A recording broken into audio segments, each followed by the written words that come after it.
Electrohomoeopathy के अध्ययन के क्रम में आज हम लोग एक विशेष चैप्टर बच्चों में आपको लिम्फेटिक सिस्टम से जुड़ी बीमारियां, है ना। बच्चों में आपको लिम्फेटिक सिस्टम की गड़बड़ी के चलते कौन कौन सी बीमारियां हो सकती हैं, इस पर हम लोग चर्चा करेंगे, है ना। क्योंकि बच्चों का आपको इम्यून सिस्टम जो है स्ट्रांग नहीं होता है, वो आपको पूर्णतः विकसित नहीं होता है, मैच्योर्ड नहीं होता है। इसलिए बच्चों में आपको बार बार कुछ ऐसी बीमारियां होती हैं जो लिम्फेटिक सिस्टम से आपको रिलेटेड रहती है ना। यानी डायरेक्ट आपको बच्चों में लिम्फ तो गंदा नहीं होता है, लेकिन कुछ ऐसे आपको सिम्टम आते हैं, लक्षण आते हैं जो ये साबित करता है कि हाँ, ये लिम्फ से रिलेटेड आपको डिजीज है। तो इसमें सबसे पहले हम शुरू करेंगे आपको लिम्फ नोड का सूजन। तो लिम्फ नोड का सूजन कई कारणों से हो सकता है, जैसे बच्चों में आपको बार बार संक्रमण होना। तो संक्रमण में आपको कई तरह के संक्रमण हो सकते हैं, जैसे बच्चों में गले की बीमारी, जैसे आपको टॉन्सिलाइटिस हो सकती है, डिप्थीरिया हो सकती है ना, फेरिंजाइटिस हो सकती है। और कभी कभी जो है आपको बच्चों के कानों का रोग, है ना, कानों में इन्फेक्शन लग जाना, सूजन हो जाना, है ना। और फिर आपको दांतों में आपको दर्द मच्छरों के रोग के कारण भी हो सकता है। और फिर आपको मच्छरों में सड़न गलन, है ना, या आपको स्टोमेटाइटिस निनावा, इस तरह के लक्षण आपको अगर इन्फेक्शन संक्रमण होते हैं तो बच्चों में जैसे कभी कभी सर्दी खांसी भी हो जाती है ना, वायरल फीवर भी हो जाती है। तो ये सभी कारण आपको लिम्फेटिक सिस्टम के कुछ लक्षण छोड़ते हैं लिम्फेटिक सिस्टम से रिलेटेड, जैसे आपको लिम्फ नोड में सूजन हो जाती है। इन सभी संक्रमण के चलते लिम्फ नोड में सूजन हो जाती है। कभी कभी गले आपको ये मतलब आर्म पिट, है ना, एक्सिलर पार्ट में भी आपको लिम्फ नोड में सूजन देखने को मिलती है। और आपको लिम्फ नोड का आकार बढ़ जाता है, उसमें दर्द होता है, हल्का गर्माहट महसूस होती है, और बुखार के साथ सूजन भी हो सकती है। आसपास के मसल्स में भी पेन आपको देखने को मिलती है। तो ये सभी आपको बार बार संक्रमण होने के कारण आपको इस तरह के आपको लिम्फ नोड में सूजन आपको देखने को मिलती है। ये लिम्फेटिक सिस्टम में ही आपको लिम्फ वेसल्स होता है, लिम्फ वेसल्स में आपको लिम्फ नोड होते हैं, इसके कारण आपको इसमें सूजन आपको देखा जाता है। और फिर आपको इसमें इलेक्ट्रोहोम्योपैथिक सहायक औषधियां क्या हो सकती है कि अगर लिम्फ नोड में अगर सूजन हो जाता है बच्चा को, है ना, कारण किसी संक्रमण के चलते, तो वहां पर हम लोग पहले उस संक्रमण को ठीक करने के लिए औषधि का प्रयोग करेंगे, इलेक्ट्रोपैथिक औषधि का प्रयोग करेंगे।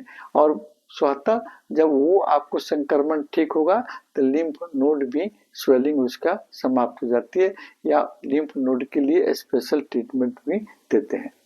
इसमें कुछ औषधियां जैसे एस्कोरोफ्लोसो ग्रुप की S1, है ना, एस्कोरोफ्लोसो ग्रुप की S1,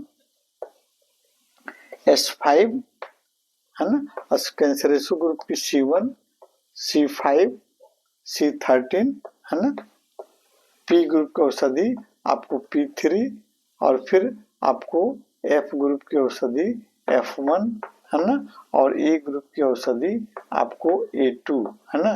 ये सभी आपको औषधियां जो हैं आपको विभिन्न तरह के आपको बच्चों के संक्रमण को ठीक करने में ये मदद करती हैं, है ना। विभिन्न डायल्यूशन में इसका आपको हम मदद दे सकते हैं। इसके लिए हम कई तरह के आपको डिजीज के ट्रीटमेंट आपको रोग और रोग निदान वाले भाग में हम लोग बताते हैं, है ना। लेकिन आज केवल हम आपको संक्षिप्त रूप में बच्चों के कौन कौन लिम्फेटिक सिस्टम से होने वाले रोग होते हैं और उस पर कौन कौन सी सहायक औषधियां हो सकती है, इसकी चर्चा हम लोग कर रहे हैं। दूसरा आपको डिजीज होता है आपको ट्यूबिकुलर आपको लिम्फोडेनाइटिस। तो ट्यूबिकुलर लिम्फोडेनाइटिस का मतलब होता है आपको टीबी से संबंधित आपको लिम्फ नोड में सूजन होना, है ना। बच्चों में अक्सर आपको टीबी के संक्रमण होते हैं, है ना। और टीबी के संक्रमण अगर आपको लिम्फ नोड में अगर हो जाते हैं तो फिर आपको गर्दन की लिम्फ नोड में धीरे धीरे सूजन होने लगती है और गांठ आपको बड़ा होने लगता है।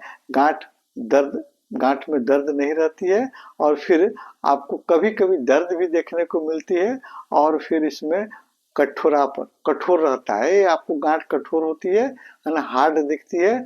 रात में बच्चे को पसीना होना या अधिक आपको बुखार के साथ में पसीना होना, भूख कम लगना या बच्चे का वजन घटते जाना, इस तरह के सिम्टम आपको देखने को मिलते हैं आपको ये ट्यूबिकुलर आपको लिम्फोडेनाइटिस में। और फिर एक सबसे इम्पोर्टेंट रोग और आपको मेसेंट्रिक लिम्फ नोड की सूजन, है ना। मेसेंट्रिक आपको लिम्फ नोड की सूजन में आपको होता है कि जैसे बच्चे के आंत के आसपास में, इंटेस्टाइन के आसपास की जो आपको लिम्फ वेसल्स होती है उसमें जो लिम्फ नोड होते हैं उसको मेसेंट्रिक लिम्फ नोड के नाम से जानते हैं। इस मेसेंट्रिक लिम्फ नोड में भी आपको सूजन हो जाती है जिसके कारण आपको बच्चा अपने आपको नोवेल एरिया के आसपास में दर्द बताता है ना। और ये दर्द से कभी कभी आपको वोमिटिंग भी हो जाती है ना। और फिर मतलब दस्त भी होने लगते हैं, कभी कभी हल्का बुखार भी महसूस होता है, बच्चे की भूख कम लगती है ना। इस तरह के लक्षण आपको देखने को मिलते हैं, है ना। और इसमें कुछ सहायक औषधियां आपको एस्टेन सीटेन, है ना, ये औषधियां एस्टेन आपको सीटेन आपको भरवन F1 A2 आपको इसकी सहायक औषधि होगी, है ना, जिसके माध्यम से हम मेसेंट्रिक आपको लिम्फ नोड की सूजन को हम कम कर सकते हैं। और फिर आपको त्वचा का संक्रमण, है ना। त्वचा का संक्रमण आपको बच्चे में आपको चोट लग गया हो, ओपन घाव हो गया हो या आपको त्वचा पर खुजली होना, रेसेस निकलना, है ना, इन सभी कारणों से भी आपको लिम्फेटिक सिस्टम के आपको लिम्फ नोड प्रभावित हो जाता है और वो उसमें सूजन हो जाती है ना, जिसके कारण आपको फीवर भी आ सकती है। ये डिजीज भी आपको अक्सर देखने को मिलते हैं। अब कुछ आपको बच्चों में जैसे आपको मुंह का नीनवा होना, है ना, जैसे आपको स्टोमेटाइटिस हो जाता है या छाले पड़ जाते हैं, वो भी आपको लिम्फ की गड़बड़ी के चलते भी हो सकते हैं। या कोई बच्चा अगर फास्ट फूड, है ना, अगर खाता है या आपको डिब्बा बंद भोजन का प्रयोग करता है तो इसके चलते लिम्फ प्रदूषित हो सकते हैं और फिर आपको मुंह की छाले नीनवा आपको हो सकती है। पेट से संबंधित कई बीमारियां आपको बच्चों को देखने को मिलती है। आपको ये भी आपको लिम्फेटिक सिस्टम की गड़बड़ी के चलते हो सकती है, लिम्फ के प्रदूषित होने के चलते हो सकती है।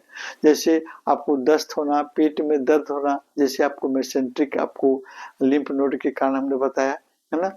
और फिर भूख की कमी होना, ये आपको आंतों के आपको मतलब मेसेंट्रिक लिम्फ नोड के स्वेलिंग के चलते भी हो सकती है ना।